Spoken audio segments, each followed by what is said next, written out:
కేటీఆర్ గారు మాట్లాడడం హాస్యాస్పదం. భారతీయ జనతా పార్టీ పూజకు పనికిరాని పువ్వు అని చెప్పేసి కేటీఆర్ గారు మాట్లాడినటువంటి మాటలు నిజంగా హాస్యాస్పదంగా ఉన్నాయి. ఈరోజు ప్రజలకు పనికిరాని పార్టీ బీఆర్ఎస్ పార్టీ, ప్రజలు తిరస్కరించినటువంటి పార్టీ బీఆర్ఎస్ పార్టీ. ఈరోజు పూర్తిగా అవినీతిలో కూరుకుపోయి వేల కోట్లు లక్షల కోట్ల రూపాయల కుంభకోణాల్లో కూరుకుపోయి అనేక అవినీతి ఆరోపణలలో సిబిఐ ఎదుర్కొంటున్నటువంటి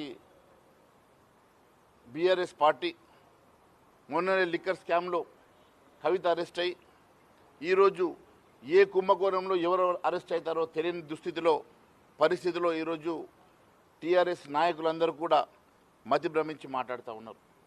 నేను ఒకటి అడుగుతా ఉన్నాను, ఈరోజు కేంద్రం ఇచ్చినటువంటి నిధుల సంగతి అనేక మార్లు అసెంబ్లీలో మేము మాట్లాడడం జరిగింది. ఇప్పుడు కూడా ఓపెన్ డిబేట్కి మేము సిద్ధంగా ఉన్నాం. లక్షల కోట్ల రూపాయలు కేంద్రం నుంచి రాష్ట్రానికి అభివృద్ధి కార్యక్రమాల కోసం లక్షల కోట్ల రూపాయలు ఇచ్చినటువంటి భారతీయ జనతా పార్టీ అనేక సంక్షేమ కార్యక్రమాలు ఈరోజు ఉచితంగా 5 కిలోల బియ్యం పంపిణీ దగ్గర నుంచి ఈరోజు అనేక సంక్షేమ కార్యక్రమాలు ఇస్తున్నటువంటి భారతీయ జనతా పార్టీ ప్రపంచంలో 3వ ఆర్థిక శక్తిగా ఎదుగుతున్నటువంటి భారతీయ జనతా పార్టీ ప్రభుత్వం చూసి ఓర్వలేక ఈరోజు బీఆర్ఎస్ పార్టీ మాట్లాడుతూ ఉన్నది. ప్రజలు ఎంత పెద్ద ఎత్తున తిరస్కరించారంటే కనీసం ఒక పార్లమెంటు సీటు కూడా తెలంగాణ రాష్ట్రంలో గెలవలేని పరిస్థితిలో ఈరోజు బీఆర్ఎస్ పార్టీ పూర్తిగా అవినీతిలో కూరుకుపోయినటువంటి పార్టీగా ప్రజలు ఓట్లు వేయకుండా మీరు చెప్పిన బోరులో బీఆర్ఎస్ని పడేస్తే ఈరోజు మతి భ్రమించి మాట్లాడుతూ ఉన్నారు. భారతీయ జనతా పార్టీ రేపు ఖచ్చితంగా తెలంగాణ రాష్ట్రంలో కాషాయ జెండా ఎగిరేస్తాం. తెలంగాణ రాష్ట్రంలో భారతీయ జనతా పార్టీ అధికారంలోకి రాబోతున్నదన్న సంగతి, ఆ సంకేతాలు ప్రజల నుంచి వస్తున్న సందర్భంగా ఈరోజు కేటీఆర్ గారు మాట్లాడడం నిజంగా హాస్యాస్పదం. ఈరోజు కేవలం భారతీయ జనతా పార్టీ తిడితే ప్రజలు మెచ్చుకుంటారో ఓట్లేస్తారో అనుకోని చెప్పి బహుశా మాట్లాడిందేమో. భారతీయ జనతా పార్టీ గురించి మీరు మాట్లాడిన ప్రతి మాటకి ప్రజలే మీకు జవాబు చెప్తారని మరొకసారి తెలియజేస్తాను. మహేష్ కుమార్ గౌడ్ మాట్లాడుతూ 80% 6 గ్యారెంటీని అమలు చేస్తున్నారు, దీనిపైన ఎక్కడైనా చర్చకు సిద్ధం. మహేష్ కుమార్ గౌడ్ గారు ప్రభుత్వంలో లేనట్టున్నారు. మరి వారికి ఇన్ఫర్మేషన్ ఉన్నదో లేదో.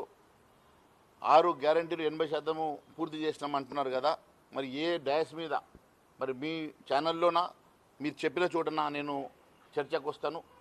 ఏ ఒక్క గ్యారెంటీ అయినా పూర్తిగా అమలు చేసినట్టుగా మీరు రుజువు చేస్తే నేను దేనికైనా సిద్ధమని తెలియజేస్తా ఉన్నాను. పూర్తిగా ప్రజల్ని మోసం చేసి కాంగ్రెస్ పార్టీ అబద్ధాల పునాదుల మీద నిర్మాణమైనటువంటి కాంగ్రెస్ ప్రభుత్వం పూర్తిగా అన్ని వర్గాల ప్రజానీకాన్ని మోసం చేసి 6 గ్యారెంటీలతో పాటు 420 హామీలను తుంగలో తొక్కి ఈరోజు ప్రజల్ని మోసం చేసినటువంటి ఈ ప్రభుత్వాన్ని ఎప్పుడు బొందబెడదామని చెప్పి ప్రజలు సిద్ధంగా ఉన్నారు. రేపు నిజంగా మహేష్ కుమార్ గౌడ్కి అంతగానం విశ్వాసం ఉంటే రేపు డిజాల్వ్ చేసి అధికారం రమ్మని చెప్పండి. అప్పుడు నేను దేనికైనా ఏ ఛాలెంజ్కైనా సిద్ధంగా ఉన్నానని తెలియజేస్తా ఉన్నాను. పూర్తిగా ప్రజల్ని మోసం చేసి అన్ని వర్గాల ప్రజానీకల్ని మోసం చేసి అధికారం చేజిక్కించుకున్న తర్వాత 420 హామీలను పూర్తిగా తుంగలో తొక్కడమే కాకుండా ఎక్కడ అభివృద్ధిని మచ్చకైనా కూడా కనబడకుండా అభివృద్ధిని పూర్తిగా పక్కన పెట్టి